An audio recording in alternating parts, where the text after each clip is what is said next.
এখানে edit option আছে, এই এডিট অপশনে ক্লিক করে আপনি আপনার তথ্য পরিবর্তন করতে পারবেন। তো সেই জন্য আপনাকে এডিট অপশনে ক্লিক করতে হবে। এডিট অপশনে ক্লিক করে আপনাকে যে তথ্যটি পরিবর্তন করতে চাচ্ছেন সেখানে গিয়ে সেটি সিলেকশন করে চেঞ্জ করতে পারবেন, বা যে অংশটি আপনি লিখে পরিবর্তন করতে চাচ্ছেন সেই অংশটি এখানে এভাবে লিখবেন। লেখার পরে আপনি সংরক্ষণ বাটনে সংরক্ষণ করুন অপশনে ক্লিক করবেন।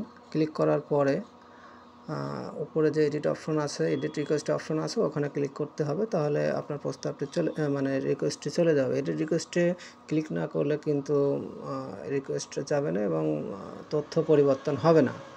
সো আপনাকে এডিট রিকোয়েস্টে অবশ্যই ক্লিক করতে হবে এবং এটা অপেক্ষা করতে হবে। অ্যাডমিন থেকে যখন অ্যাপ্রুভ হবে তখন এটা আপনার তথ্যটি পরিবর্তন হয়ে যাবে।